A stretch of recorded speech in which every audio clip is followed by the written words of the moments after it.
Hey everyone, happy Friday, DGIF. I know it's hard to believe it's been another week, but here we are again on a Friday. Welcome back to In Case You Missed It. We've had a lot of activity this week in the market. It's kind of hard to surprise us anymore because it seems like the market is so full of M&A activity right now, new types of expansions, new government innovations and use cases, and this week has had no shortage of them. We'll start first with an announcement that we saw this week from Opengov, and they acquired a company called Clearwreck, which is kind of a way to automate back-end bank reconciliations. And you know what's really notable about this is it kind of reiterates what Opengov talked a little bit about when they raised $51 million back in September around leveraging that money to go and start to automate some of the paper processes, the back-end processes that exist in government. And for us, this was a clear indication of really trying to expand their capabilities on the ERP side to get more at some of those workflow automation tools and kind of get into that category. Joe, what are you seeing here? I mean, it absolutely deepens their offering, I think, into a pretty specific niche, but the niche that's very important to that auditor community when it comes into these types of financial transactions. So I think you're going to continue to see these types of plays deepen out to automate a variety of workflows across government to tie back into some of the trends that we've been talking about over the past weeks around trying to match the new normal with all of these new processes that need to be digitized to meet this distributed workforce.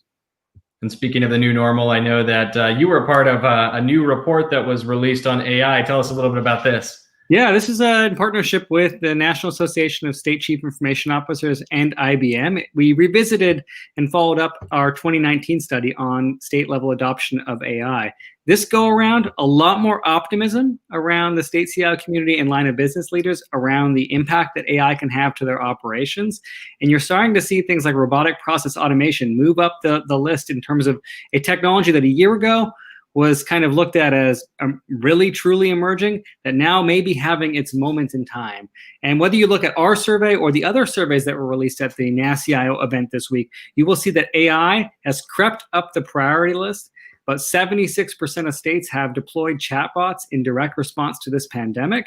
And you can see that it's starting to go much deeper than just chatbots, like I mentioned, in terms of robotic process automation, but also into areas like cybersecurity. So I think that looking forward into the remainder of this year and into next year, AI will have emerged as an emerging technology and will have its true moment in time across the state landscape.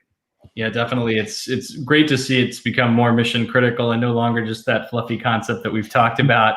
It's now starting to have some of these real use cases that you outlined in that report. So you'll definitely want to check that out. Next up, some big moves in the market around people, but also a new company called Hayden AI or Hayden AI brought on some pretty notable names, Anthony Fox, as well as Stuart McKee, to take on some more prominent roles at the company. And this is a really interesting, technology here, because essentially what they've done is they've taken AI and they've taken an imagery device, a camera that has some edge smarts and some computational imaging capabilities, and they put them on buses, and they have the ability to put these on other types of vehicles. And as these buses and other infrastructures drive down the street, it will actually be able to flag people that are parked in the bus lane or, looking at violations from a parking standpoint to, deal with that from an enforcement standpoint. So really interesting use of technology, a combination of AI, computer vision, and a variety of other kind of back-end technologies. But we think this is a really interesting group that we'll continue to watch as they go forward. Joe, I know this,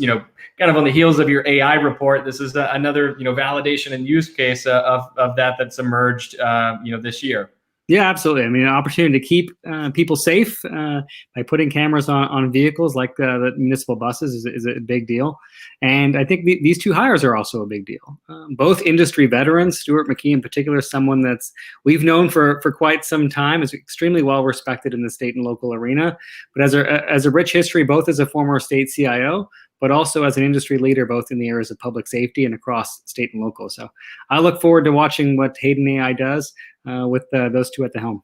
Yep, and $5 million of fresh funding from last year as they raised a seed round. So exciting to see what happens. And then last up, I know telework has been all the rage, and kind of the topic of conversation really across the board. It seems like we've had a telework story almost every week, and this was another one that GovTech had put out just around some interesting data and nuances here. But Joe, what's going on in the world of remote work and telework, and where should this conversation go?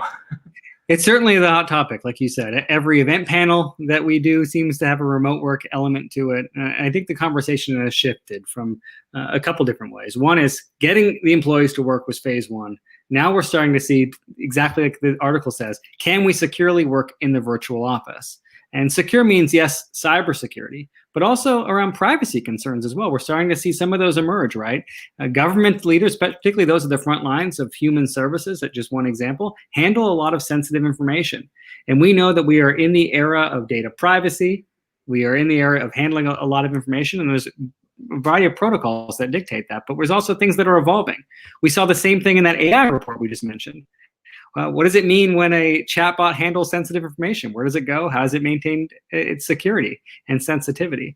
I think these are going to be issues that we're going to see agency leaders grapple with and potentially lawmakers grapple with as the new telework becomes the new norm across the state and local landscape.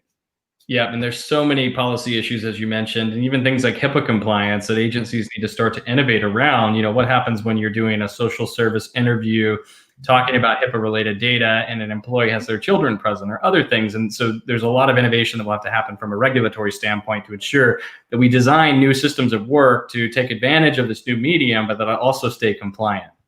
Yeah, and I think that the last piece is on going back to the cybersecurity. Don't hold me to the exact percentage, but I think at the NASCIO conference this week, they talked about like a 400% increase in cyber threats throughout the pandemic. That's a real concern across both our state and local leaders as well as education. Last week, we talked about ransomware, but look for these threats to continue. And that means that we're going to see that cybersecurity continue to stay at the priority list and hopefully the investment there to match it. So I think that's all the articles that we have for this week. It's crazy to think that another week has flown by, like you said at the beginning. But in case you missed any of our latest episodes, feel free to check out our website at ICYMI.video. Have a wonderful weekend, and stay tuned for next week's episode. See you next week.